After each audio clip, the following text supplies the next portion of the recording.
Hello, beautiful guys. Welcome back to my YouTube channel, Garden of World. So, as you know, in previous video, I discussed different types of garden and also French garden. So, it's maybe a part of French garden. So, it is French Renaissance garden. So, we will talk about their origination, history, and other all elements. So, let's get started. No more waste of time. Garden of French Renaissance, or initially inspired by Italian Renaissance garden, which evolved into later grander and more formal Jardin Gianfranca during the reign of Louis XIV by the middle of 17th century. In 1495, King Charles VII and his nobles brought the Renaissance style back to France after their war campaign in Italy. They reached their peak in the gardens of Royal Chateau de Fontainebleau, Chateau d'Amboise, Chateau de Blois, and Chateau de Chenois.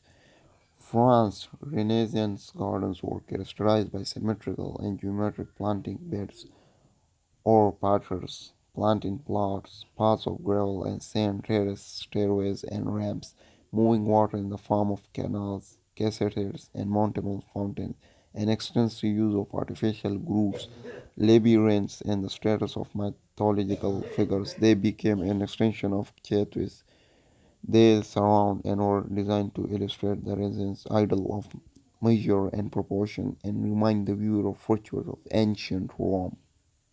So let's take deep dive into their history. So it was actually Italian influence. In 13th century, the Italian landscape architect Pietro de Carenzi wrote a treatise called Opus Ruralium Comedium, which laid out a formal plan for garden ornamented with topiaries, sculpture, trees, and bushes trimmed into architectural shapes, following a tradition begun by Roman King Charles V of France and an order of French translation in 1373, and the new Italian style began to appear in France.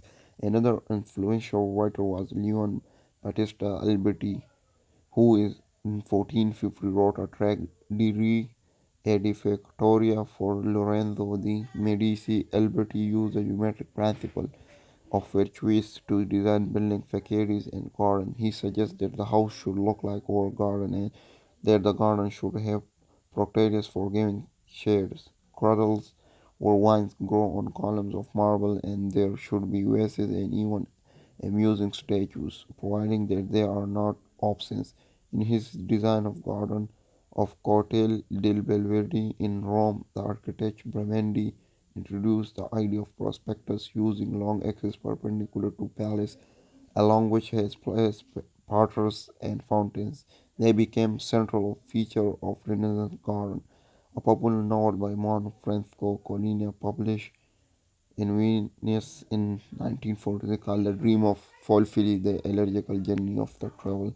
So thank you guys for staying with me and watching the video. Be tuned for next video.